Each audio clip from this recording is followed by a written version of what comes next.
Cek cek cek, halo Sobat Karbitan, selamat datang dan bertemu lagi dengan saya di channel ini. Nah, kali ini kita akan menceritakan kelanjutan dari film tersebut yang berjudul Rurouni Kenshin Kyoto Inferno. Film ini yang dirilis pada tahun 2014 ini disutradarai oleh Kenshi Otomo. Yuk, kita langsung saja ke inti permasalahan pada cerita ini. Mari rapatkan barisan, cari posisi enak, siapkan cemilan, dan selamat menikmati.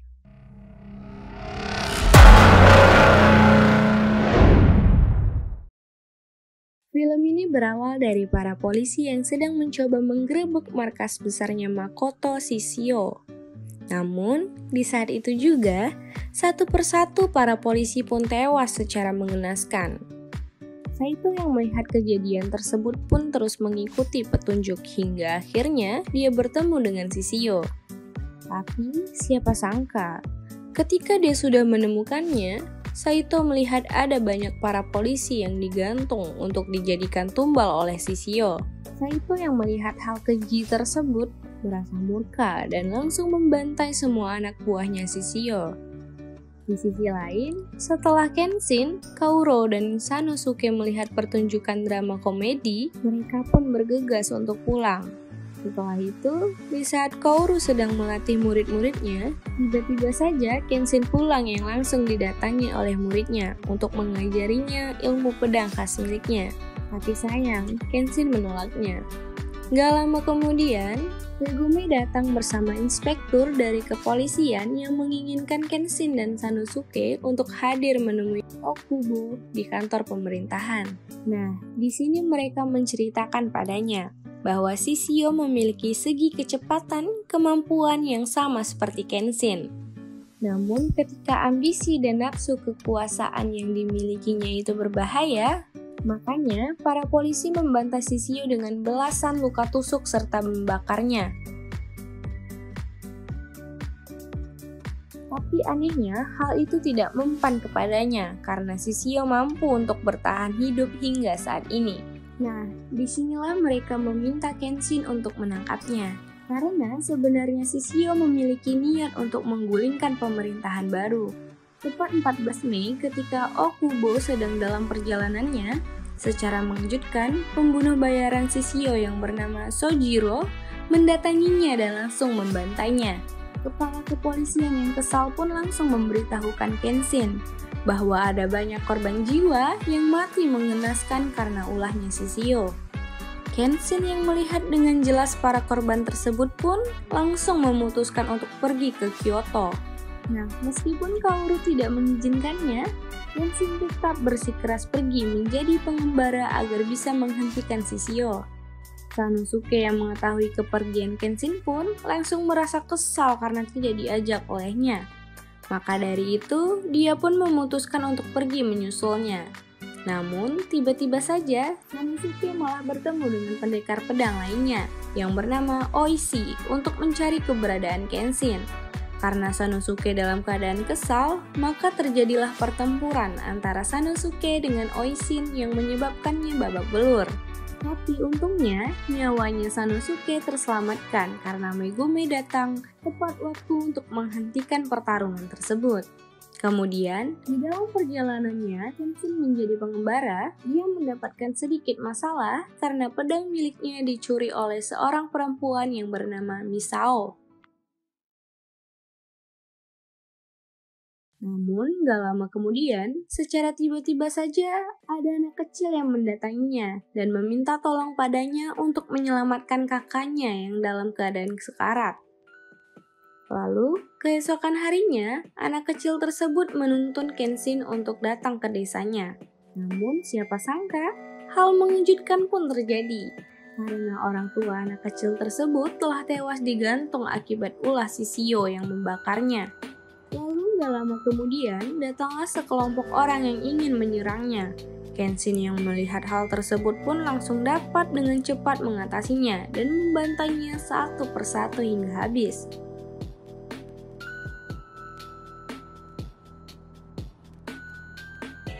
Setelah pertarungan itu, muncullah Sojiro yang mengajak Kenshin untuk bertemu dengan Shishio. Namun, sesampainya di sana, Kenshin pun merasa kaget karena tujuan Shishio yang sebenarnya adalah untuk membalaskan dendamnya dan menguasai seluruh negeri seperti apa yang diinginkannya. Maka dari itu, Kenshin pun kesal dan langsung menantang Shishio untuk bertarung. Nah, disinilah Shishio menolaknya dan menyuruh Sojiro untuk menggantikannya. Maka terjadilah pertarungan Kenshin melawan Sojiro. Sojiro yang memiliki kecepatan dan ketangguhan dalam pertarungan pedang pun dapat mengimbanginya.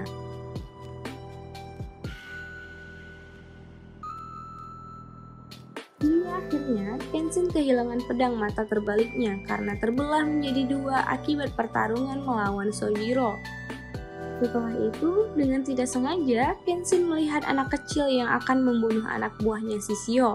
Maka dengan cepat Kenshin pun mencegahnya serta memberitahukannya bahwa membunuh tidak dapat menyenangkan siapapun dan jangan biarkan rasa takut membuatmu tidak berdaya. Wah, keren juga nih kata-kata ya. Di sisi lain, Shishio yang melihat pedang Kotetsu Nagasone miliknya hancur langsung mendatangi temannya untuk melihat 10 pedang buatannya.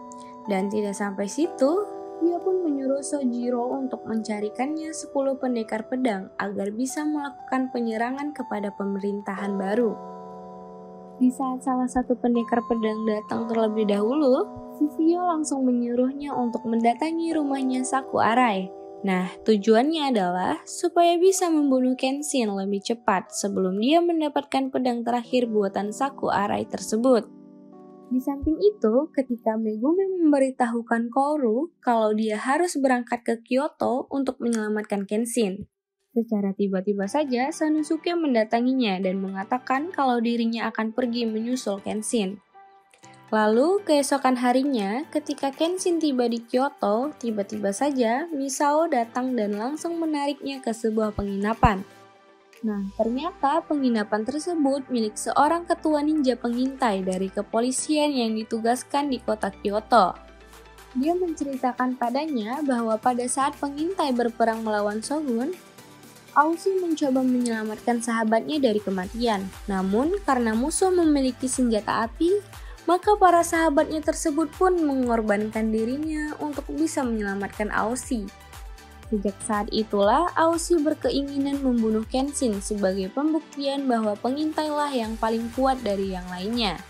Di sini karena jaringan para ninja pengintai masih kuat, maka Kenshin meminta tolong padanya untuk mencarikannya keberadaan Saku Arai agar dirinya bisa mendapatkan pedang asli buatannya. Lalu di malam harinya, Kaito mendatangi Kenshin dan memberitahukannya bahwa sudah ada 12 desa di bawah kendali Shishio. Wah, udah mulai melakukan penyerangan diam-diam nih kayaknya ya. Lalu keesokan harinya, ketika Kenshin tiba di makam Saku Arai, secara tiba-tiba saja mengingatkannya pada masa lalu ketika Kenshin mendapatkan pedang mata terbalik darinya. Maka dari itu, Kenshin memutuskan untuk mendatangi rumah anaknya Saku Arai yang bernama Seiko. Namun, karena Seiko sudah tidak membuat pedang, maka Kenshin pun dengan berat hati pergi meninggalkannya. Lalu di saat Kenshin tiba di Kyoto, dengan tidak sengaja dia melihat penjual kincir angin.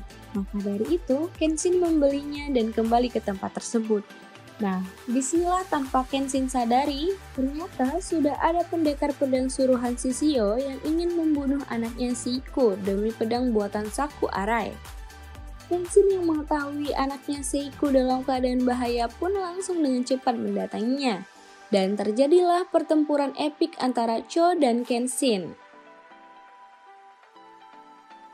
Nah, karena pedang milik Kenshin telah hancur, maka dia pun hanya bisa menghindari satu persatu serangan yang diluncurkan oleh Cho, yang membuatnya terus-menerus dalam kondisi yang tertekan. Hingga akhirnya, Seiko mengambil pedang terakhir buatan ayahnya yang berada di sebuah kuil untuk diberikan kepada Kenshin. Di saat Kenshin sudah memegang pedang terakhir buatan Saku Arai, dia pun langsung mengeluarkan teknik andalannya untuk membunuh Cho. Namun siapa sangka, ternyata pedang tersebut adalah pedang asli mata terbalik yang dibuat oleh Saku Arai.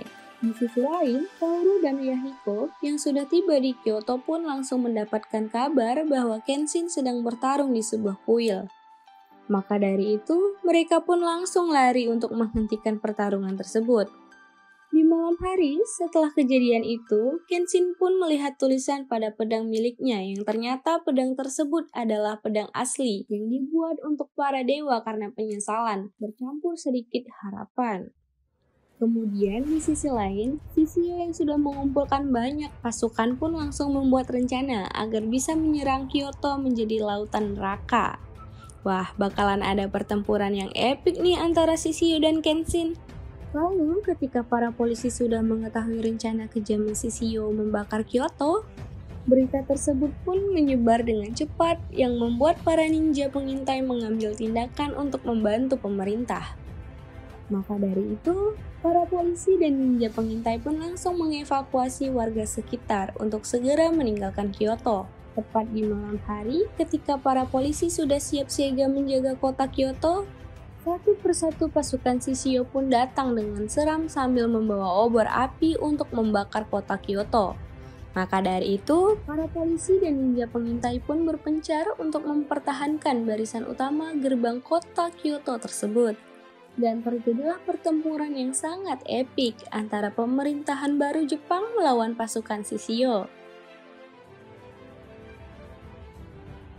Kenshin dan Sauto yang melihat pertempuran tersebut langsung membantai satu persatu pasukannya Shishio.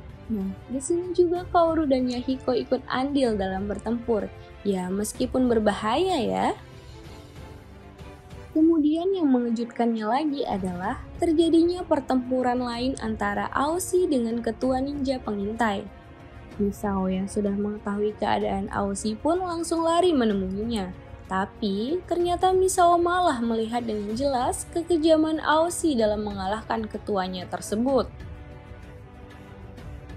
Lalu di samping itu ada Sanosuke yang baru tiba di Kyoto dan secara barbar langsung membantai para prajuritnya Shishio. Kemudian, secara tidak sengaja, Kenshin melihat Shishio. Maka dari itu, dia pun mengikutinya yang ternyata hal itu adalah sebuah perangkap. Nah, maka mau nggak mau Kenshin bertarung melawannya. Namun, setelah pertempuran itu, secara tiba-tiba saja, para polisi mengumumkan bahwa mereka telah memenangkan pertempuran tersebut. Disinilah Saito dan Kenshin merasa ada keganjalan, karena mereka tidak melihat Shishio serta 10 pendekar pedang yang menyerang kota Kyoto. Di samping itu, Kenshin yang melihat Kaoru telah diculik oleh Sojiro pun langsung dengan cepat mengejarnya. Namun, sesampainya di sana, Kenshin pun marah ketika Kaoru sudah berada dalam keadaan bahaya. Maka dari itu, terjadilah pertempuran antara Kenshin dan Shishio serta 10 pendekar pedang lainnya. Tapi siapa sangka, secara tiba-tiba saja Kaoru ditendang oleh anak buahnya Shishio yang menyebabkannya jatuh ke dalam lautan. Maka tanpa pikir panjang lagi, Kenshin pun langsung loncat demi menyelamatkan Kaoru. Akibat pertempuran Kenshin tersebut, dia pun hanyut di dalam lautan dan terdampar di suatu pantai yang ditolong oleh seseorang. Wah, kalau udah jatuh cinta, jadi lupa segalanya ya. Nah, gimana nih filmnya? Seru nggak menurut kalian? Ya, walaupun ceritanya masih menggantung bikin penasaran, tapi tenang, pasti akan ada kok film seterusnya. Dari film ini, banyak makna yang terkandung untuk kita ambil. Salah satunya adalah memperjuangkan orang-orang yang kita sayangi dengan sepenuh hati. Tapi sebelum itu, kita juga harus berpikir dengan matang ya, agar tidak salah langkah dalam mengambil keputusan ke depannya. Begitu dulu dari kami, terima kasih bagi kalian yang sudah nonton konten kami ini. Kalau ada yang mau request film atau memberikan saran, silahkan tulis di kolom komentar kami ya. Jangan lupa subscribe, like, dan share konten kami agar kita bisa bertemu di konten selanjutnya. See you on the next video.